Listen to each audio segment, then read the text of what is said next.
Hello, I'm Jay Shadler. Our first report from 1998 is a murder mystery from the heartland. It begins with one young woman and ends with the destruction of 4 young lives. We begin our story in Waurika, Oklahoma. 6 square miles of rolling cow pastures and a sleepy main drag that's 3 blocks long. There's no movie theater, no shopping mall, just a small town with big secrets, like who killed Heather Rich, a popular 16-year-old cheerleader with braces who loved golden oldies, newborn horses, and reading the Bible. And as we unlock the secrets of her murder, perhaps we can begin to see the warning signs that precede so many teen killings in small towns across America's heartland. The suspects here might well live next door. I didn't kill her. You didn't kill her? No. Meet Curtis Gamble, the so-called bad kid with the cold, steely eyes and the long juvenile record. One night, some guy swerving at my buddy, trying to knock him off the road. My buddy hands me a pistol. He says, "Kurt, get him off my Next thing I know, I'm shooting at a guy. You know what I'm saying? But the night Heather Rich was killed, he said he wasn't shooting at anyone. It was somebody else. And 3 people know I didn't do it. The guy who done it, and Josh and me. That's Josh Bagwell, the rich kid in town whose mother is a former prosecutor. He had a date with Heather Rich the night she disappeared. He says he didn't kill Heather Rich, but he knows who did. Randy Wood, the 3rd suspect, the high school football star who was once Heather's boyfriend. Did you murder Heather Rich? No, ma'am.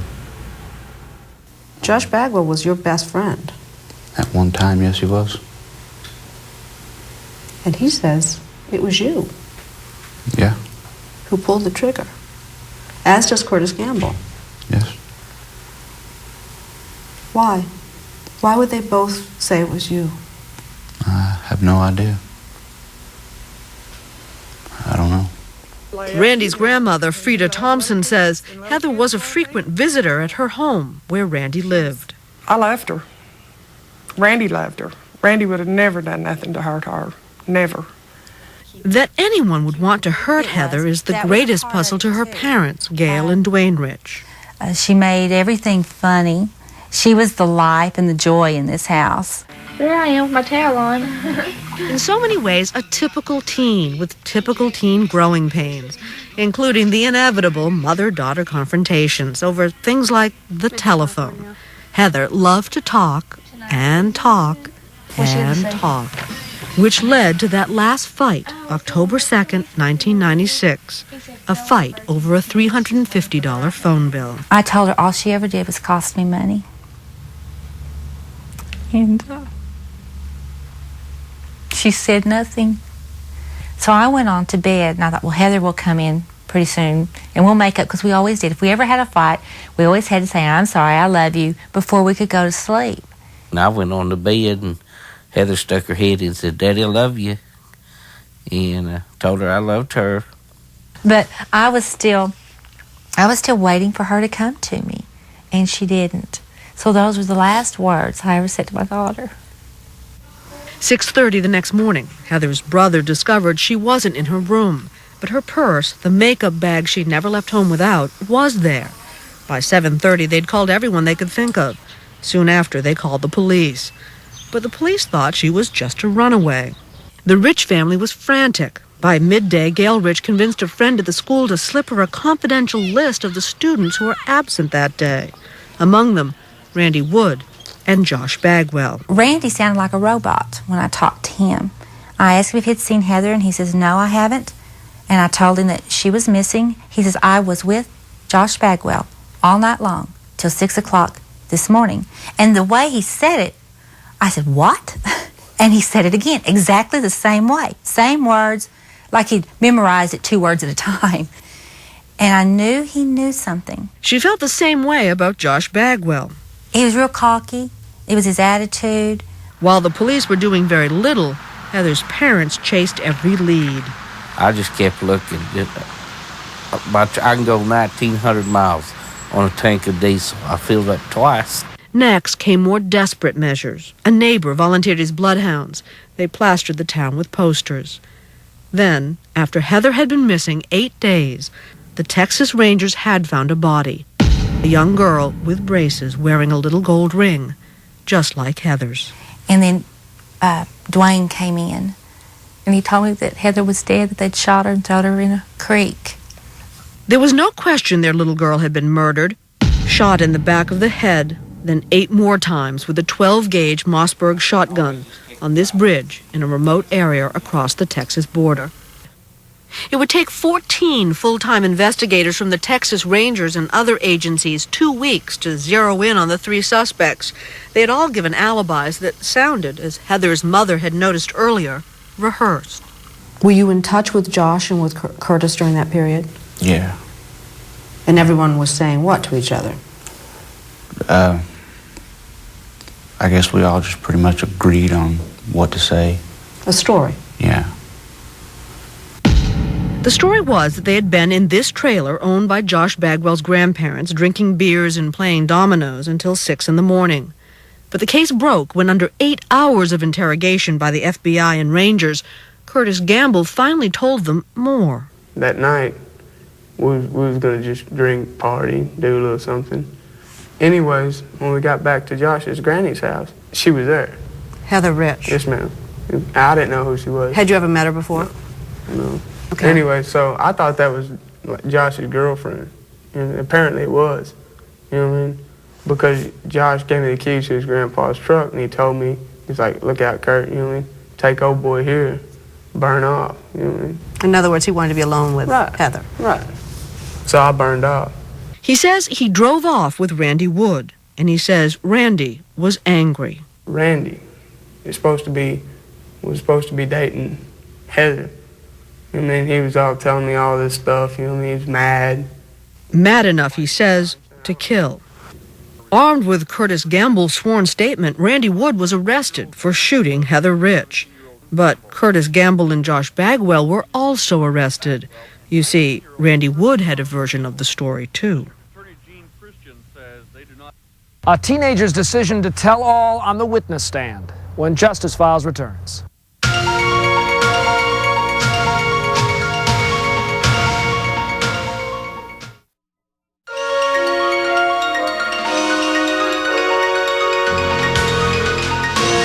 Josh Bagwell, Curtis Gamble, and Randy Wood were each arrested in connection with the murder of Heather Rich. The prosecutor's job was to decide which story to believe.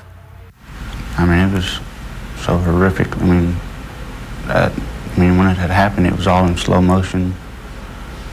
It's like every little detail was, stuck in your mind. Curtis Gamble, Josh Bagwell, Randy Wood, Heather Rich. The lives of all 4 would intersect at this trailer owned by Josh Bagwell's grandparents. The night had started out like a lot of others. Everybody agrees with that. Around 7, Josh, Curtis, and Randy started drinking whiskey mixed with Dr. Pepper. By midnight, they'd bought a 12-pack of beer. At about the same time, Heather Rich climbed out of her first-floor bedroom window after that fight with her mother. When the 3 boys came back to the trailer, Heather Rich was waiting for them. Heather Rich, experimenting with alcohol, was clearly over her head that night. Later, there'd be questions about whether she was even conscious for the events that followed. Remember, Curtis and Randy left the trailer so Josh could be alone with Heather. During that time, Josh admits he had sex with Heather and claims it was consensual. An hour or so later, Curtis and Randy returned. He says Heather was on a bed behind a curtain. Curtis Gamble went back there but denies having sex with her. You didn't have sex with Heather Rich? No. They found pubic hairs there. Yeah, but we'd had parties there before in that trailer. You'd had sex with other girls. Right. It's like a party trailer. You know what I mean? It could have been. Randy Wood admits he was planning to have sex with Heather, too. He lowered his pants and touched her genitals, but claims he stopped when she started screaming. What happens at that point? And Curtis starts talking to him, what if she was to put a rape charge on us? And it is that fear of a rape charge that will later be called the motive for murder. Did the subject of killing her come up at that point? Yeah. He asked me and Josh if we thought she would, and neither of us answered. So he said, we're going to have to kill her. Josh Bagwell and Curtis Gamble both deny this conversation took place, for if it did, everything that follows would make them guilty of murder, because all three are now actively participating in the plan. Randy dressed Heather and loaded her in this truck owned by Josh's grandparents. Josh and Curtis took turns driving 30 miles from Eureka, Oklahoma, to this remote field across the Texas border. It was around 3 in the morning when they reached the desolate creek. And it was here, on this bridge, where their stories become dramatically different. Joshua's version is this, that he left the truck to urinate, and that's when he heard a shot. Curtis's version, he was on the other side of the truck when he heard Randy and Heather fighting. Josh and Curtis insist that Randy Wood shot Heather. But here's Randy's version. Me and Josh get out, and we get her out and put her over, kind of prop her up on the guardrail of the bridge. What were you doing? I got back in the truck, in the front passenger seat, and I put my hands over my face, and I guess I just waited. He puts on that little homely ass, you know what I'm saying, when he gets on the stand. I sit in the truck and covered my face up while this crazy here killed my girlfriend. You know what I'm saying? What kind of is that? Curtis Gamble and Randy Wood both gave statements pointing the finger at each other. Josh Bagwell never gave police any statement. Who is telling the truth? This man says he knows. He's the prosecutor of Montague County, Texas, Tim Cole. Is there any doubt in your mind who murdered Heather Rich? No. Who? Curtis Gamble. Is the trigger man? Yes. There's no doubt in my mind of that. Joshua Bagwell? Joshua Bagwell is an equal partner with Randy Wood in participation and assistance in this murder. And yet they're both guilty of murder under Texas law. That's correct. The prosecutor explains. Curtis Gamble owned the murder weapon, had a violent past, and once boasted, according to a juvenile detention employee, that his ultimate fantasy was to kidnap a woman, rape her, and blow her head off. So he offered Randy a deal. No death penalty, but life in prison if he would testify against the other two. Randy agreed. Curtis Gamble and Josh Bagwell would be tried separately. The prosecutor felt he had a strong case against Curtis and a weaker one against Josh. Curtis would be tried first, and the prosecutor would seek the death penalty. They were 2 weeks into selecting a jury when the prosecutor decided to take a calculated risk. He would now offer Curtis Gamble a deal. No death penalty if Curtis would admit he was indeed the shooter. You confessed. I had to. My lawyers made me say that, you know what I'm saying, just so I wouldn't die. But why would the prosecutor make a deal with the trigger man? Because, using the leverage of the death penalty, he could force Curtis to testify against his good friend, Josh. The prosecutor is convinced Josh must not walk free, and Heather's parents agree, believing it's more important for all three to be convicted than for one to die. He participated in a number of ways. Josh, the prosecutor notes, even tied a rock around Heather's body so it would sink in the creek. As Josh Bagwell's trial begins, even the plea agreements don't guarantee the prosecutor an easy victory. But Randy Wood had had second thought. It was news that shook everyone. Randy was walking away from his plea. Why did you decide to do that? Because I knew this way it would make people understand that I was telling the truth to people that didn't believe me. While there may be someone else, somewhere, who has walked away from a life-saving plea bargain, no one so far has been able to remember anything like what this teenager decided to do on the stand. And as soon as he began to testify, he would look at me.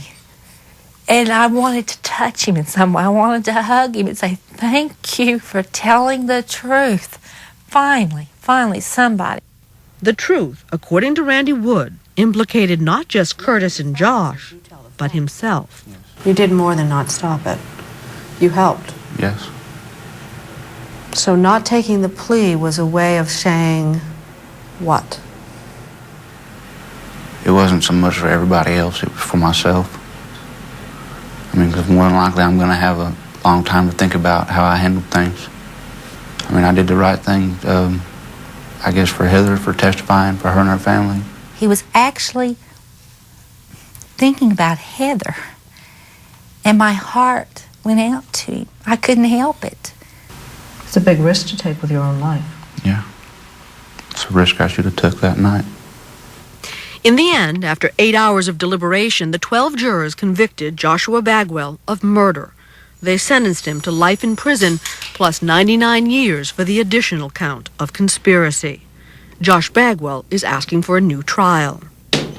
For the Rich family, it was a tearful victory. By 2000, all 3 boys were serving their time in separate Texas prisons. Josh Bagwell's request for a new trial was denied. Curtis Gamble was sentenced to life and faced a second charge for conspiracy to commit murder. And Randy Wood was sentenced to life. Heather's parents confronted Randy in prison in hopes of salvaging something from the wreckage of their daughter's death. A few weeks after his arrest, Randy Wood wrote to the kids in his class to say he was sorry. He then wrote to Heather's parents, saying that he had found God. At first, they didn't believe him. He wasn't sorry when I was asking him where my daughter was, and she was rotting in that creek bed. But after Randy gambled with his own life and testified, the Riches decided to take an act of courage of their own by agreeing to meet with Randy Wood face to face. After all the anger, Gail Rich said she wanted her heart to be tender again. Hi, Randy. What do you want to say to us? About how sorry I am how I know all this you are. happened. I know you are. And I wish there was a way I could have changed it and done something different. You guys don't know what you've done. He knows. You know, don't you? I have an idea, but I don't know how you feel. Heather's in heaven. I don't like the way she went there. I don't need to. But I do thank you for doing what you did. The pain is sometimes unbearable. But I can't say honestly that I hate any of the boys now. I'd like to see something salvaged from this horrible nightmare. There are 4 young people whose lives are literally lost. And I do see something in Randy that's worth salvaging. It is a tragedy in which there are no winners and only some who have learned. Those who have not learned will have a lifetime to study the lessons. Coming up on Justice Files, a teen rivalry in Texas leaves 1 boy dead.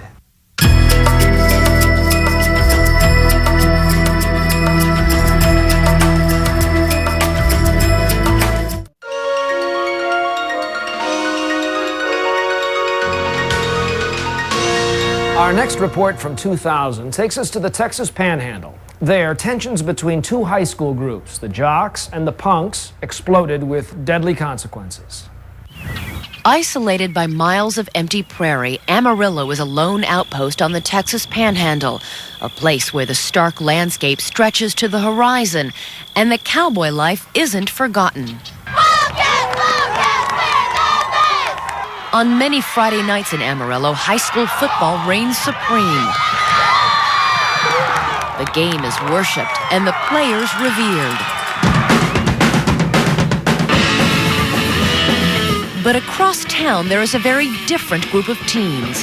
They have rebelled against the football culture and created one of their own. They call themselves punks. They sport mohawks, tattoos, and body piercing.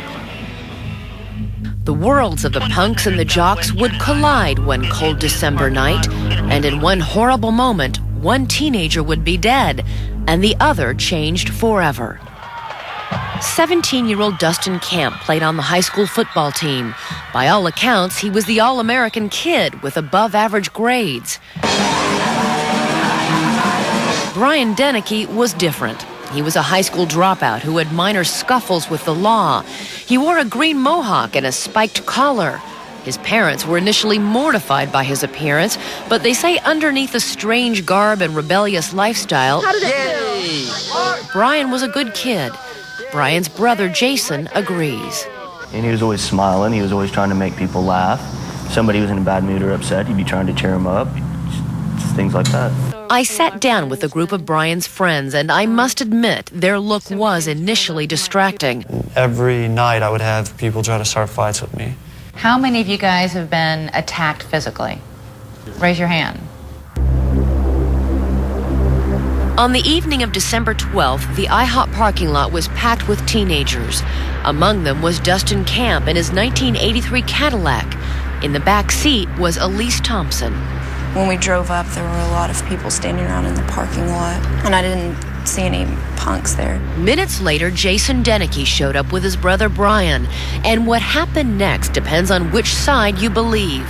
Jason said the jocks picked a fight. I just walked up to the door. The next thing we heard was basically we heard faggot and freak, which is their choice words, and turned around, and basically we were surrounded. The punks numbered 5 boys and 4 girls. Eyewitnesses estimate the number of jocks at anywhere between 20 and 50. The arguments grew more heated. Mark Kelly, the IHOP manager that night, ordered everyone off the parking lot. But it didn't end there. The jocks and the punks moved across the street. Dustin Camp, along with his friend Rob Mansfield and Elise Thompson, followed the crowd in Dustin's car. All these guys go ahead and go across the street. And the next thing I know, Brian takes off, so I'm not going to let him go by himself. Within seconds, the fists began to fly. Jackie Balderas says she saw the jocks go after Brian. There's like 10, 15 people around him just kicking him and hitting him and beating him up. And he's just like in the fetal position on the ground. But Elise Thompson remembers it was the punks who were beating a football player. We looked over, and he was down on the ground with about 4 or 5 guys around him, some of whom had weapons. As the two sides fought, Dustin Camp weaved his car through the crowd. It just seemed like he was trying to drive towards people, basically just trying to hit people. He spun his car around and drove straight for Brian Deneke. And then the car hit him, and he came up on the hood and then rolled underneath. And, you know, I felt 2 bumps, and I was just praying that the bumps had been the median and not his body. Jason Deneke began running toward his brother. It was just a lot of blood. He was just coughing up blood.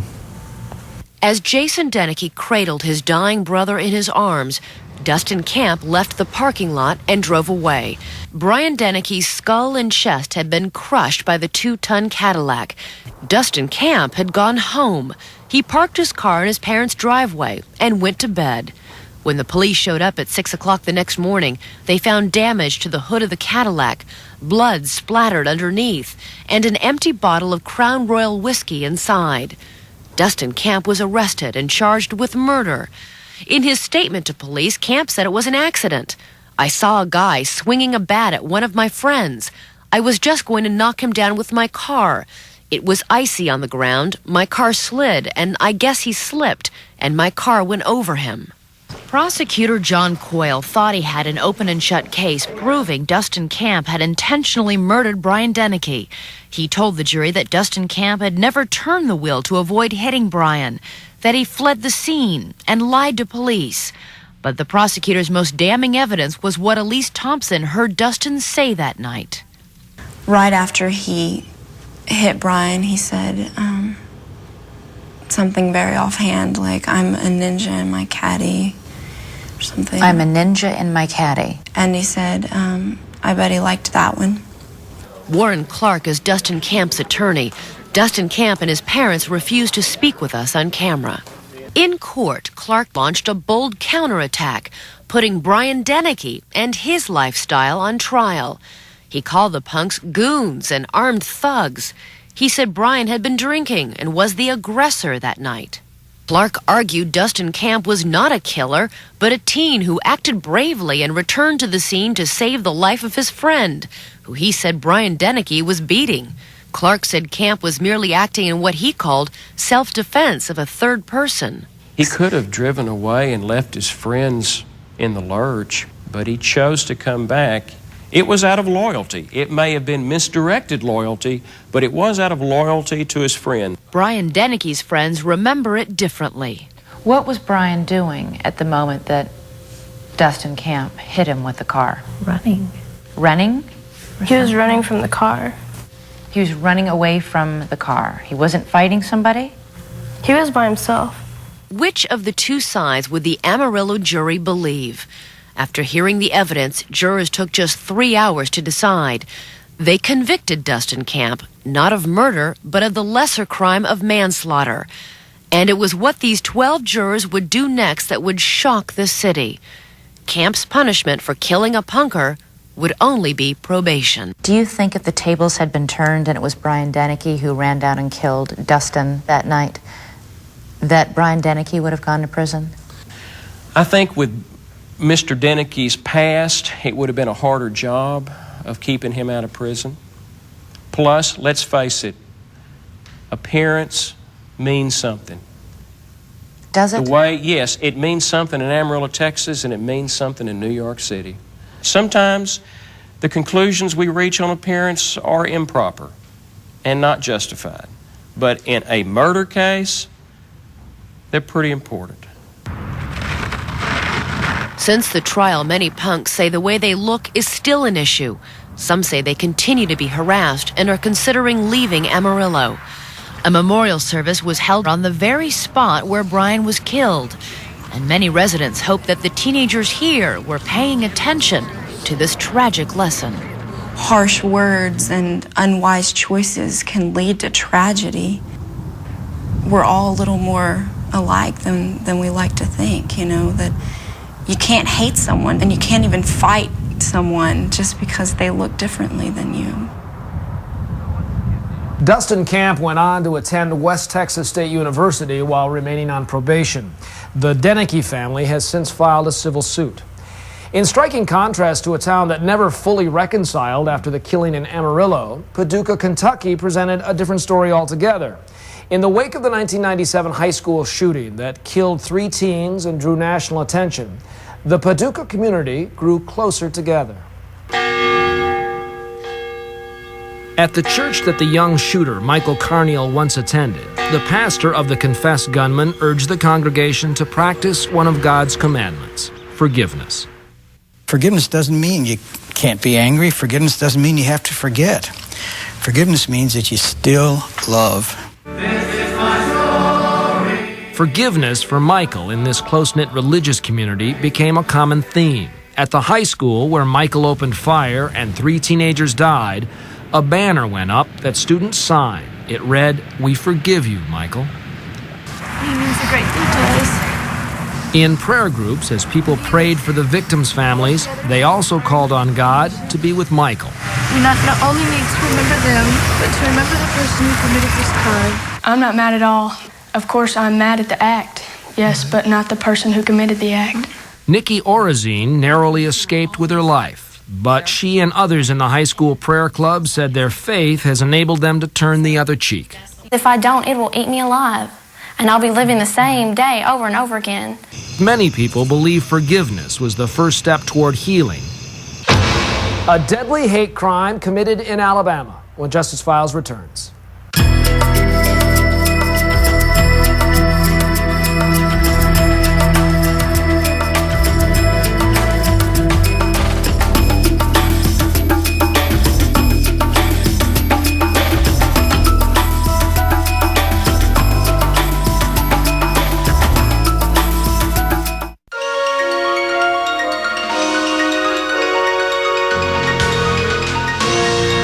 Our next report from 1999 travels inside the minds of 2 men who committed murder.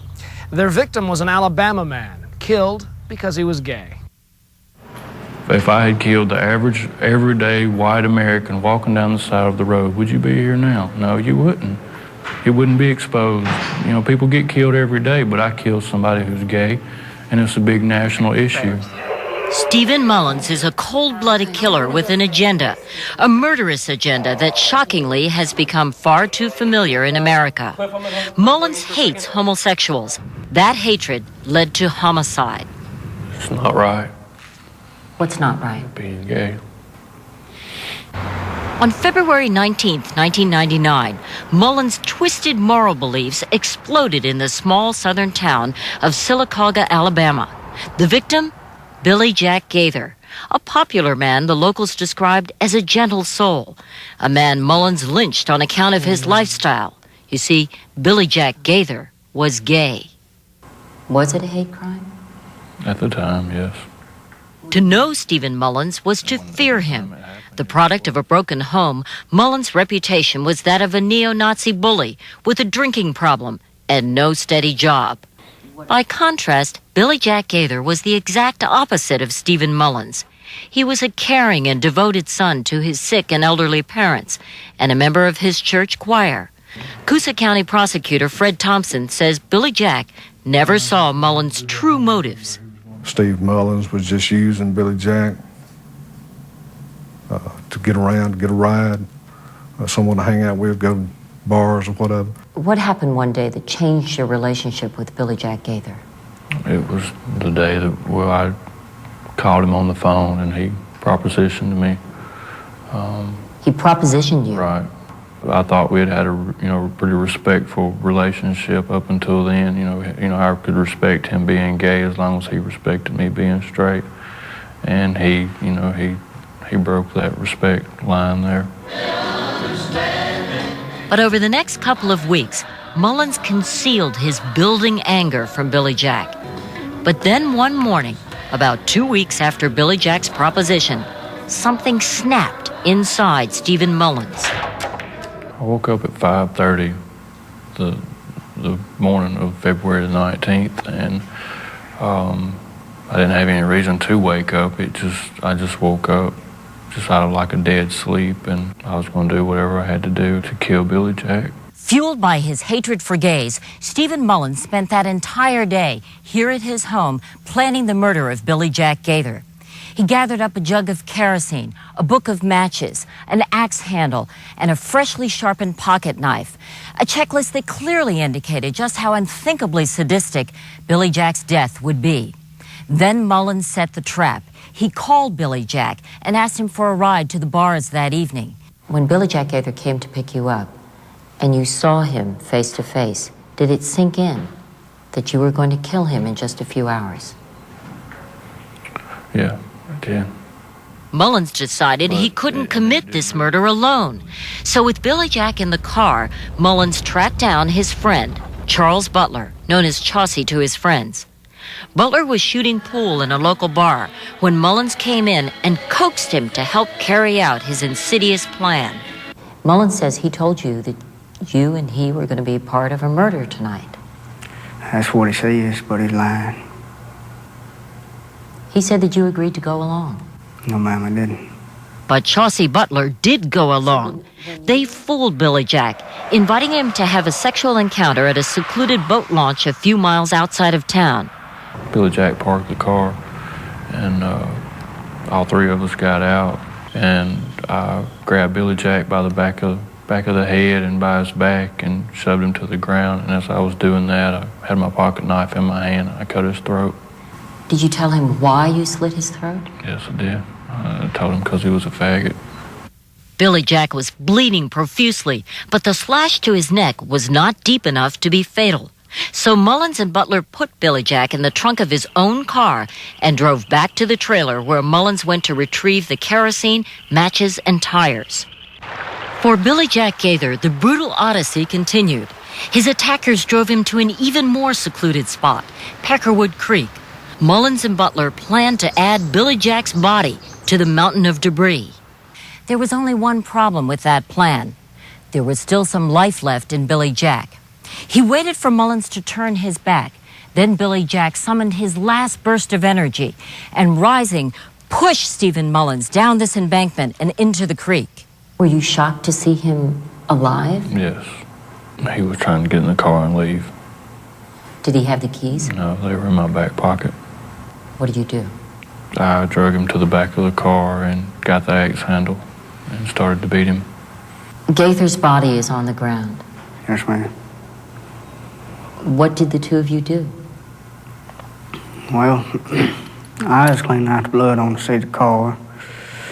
And Steve, he is dragging Billy's body across the stars. And he helps from there, at least get the tires to burning. Mullins drags the the body over and puts on the tires, and they, according to the evidence and their statement, they both poured kerosene on it. They stood around and watched his body burn for some period of time. Mullins and Butler left the scene of their evil inferno. They drove to the town dump to start yet another fire. This time it was Billy Jack Gaither's car they set ablaze. Now all physical evidence linking them to the murder had been destroyed. Did you feel guilty? Yes, for a couple of days. And then after 3 days, I got my Bible out and felt real guilty about what had happened, and I prayed and asked God for forgiveness. Why would God forgive you for killing a man? Because God forgives for everything.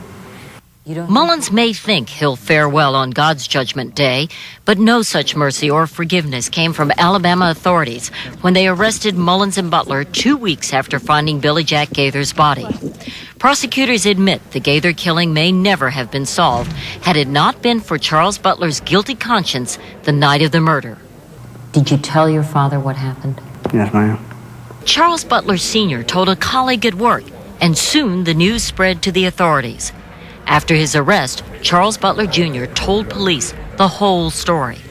With his back against the wall, Mullins agreed to plead guilty so he could avoid a trial and a possible death sentence. Both are serving sentences of life without parole at the Kilby Correctional Facility near Montgomery, Alabama. Just never should have happened. You regret it? Coming up next, the death of a gay student in Wyoming, and a look at regional crime trends when Justice Files returns.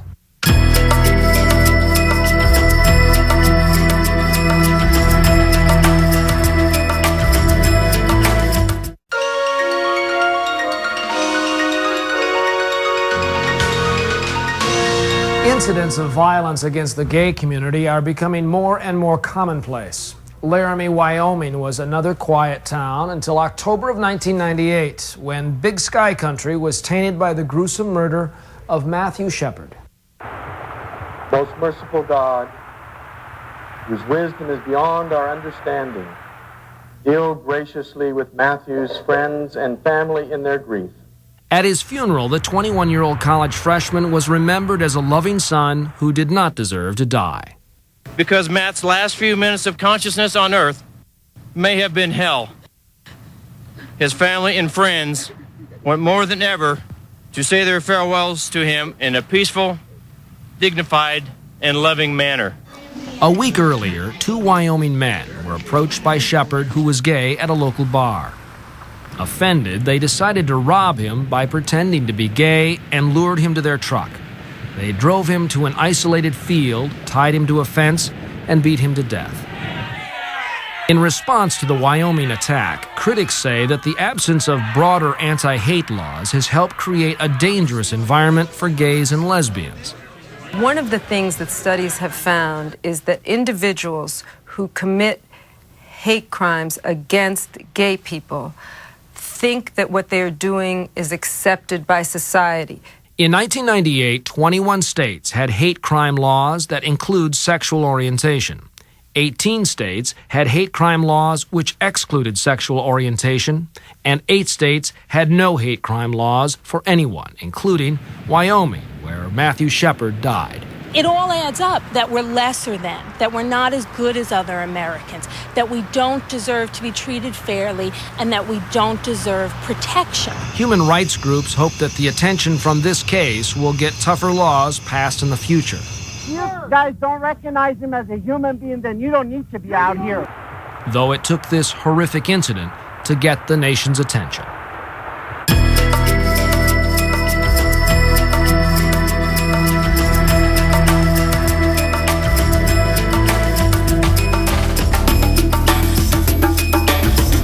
A closer look at trouble in small-town America reveals that where you live in the country can make a real difference. In rural Louisiana in 1998, a man named Ellery Clement was convicted of shooting and killing his wife and her alleged lover after what was said to have been a long and very public affair. I think deep down a lot of Southern men are thinking they would have done the same thing. The South may be known for its warmth and hospitality, but crime statistics show another side. In 1998, 43% of the murders in the United States occur in these 16 southern states. All but one have murder rates higher than the national average. Louisiana's was more than twice as high. Sociologists are trying to understand why. Can't just be explained by poverty or by unemployment. It's not that simple. It's culture. Here in the South, violence is often not merely an accepted response, it's an expected response in many instances. Hyde has looked for the roots of what he calls a Southern culture of violence. After the Civil War, people often took the law into their own hands to defend their honor. It's a fundamental motivating force here. It is so important that ultimately the consequences of one's actions become secondary to the fear of public and private humiliation. Outside the South, studies show murders happen during another crime, like a robbery. But in the South, murders tend to involve people who know each other. Generally, if you get shot in the South, you know who shot you, and you know why they shot you. Young men in the South are under enormous pressure to exert themselves physically and defend themselves if their sense of honor is violated. A premeditated crime almost always warrants a harsher punishment. But how does the law differentiate between conspiracy and hate crimes? Here's Arthur Miller. There are different kinds of hate. Just because A hates B and robs him, that doesn't make it a hate crime, at least not the way we use that term. Today we talk about hate against defined, protected groups. Society has enacted numerous statutes that say the penalty for killing someone is X. But if you killed that person because, for example, he or she is gay, that's a hate crime, so there's an increased penalty. Small-town justice is not the same as big-town justice. Whether or not a state has a hate crime statute is a political and very controversial matter. It will depend upon the pressures within that state, and being in a diverse urban environment or in a small town can make a tremendous difference. In small towns, the networking of relationships often determines results. For example, when someone is particularly hated or loved, perhaps a well-to-do family in town or a kid with a bad reputation. Sometimes there's a great deal of pressure from outside a community. For example, in Wyoming, in the wake of a gruesome gay-bashing incident, the community could be saying, the entire nation is looking at us as if we're a bunch of untamed animals, and we've just got to show them we believe in justice just as much as they do. I'm Jay Shadler. Thanks for being with us. And join us again as we look behind the headlines at crime, punishment, and the law on the next edition of Justice Files.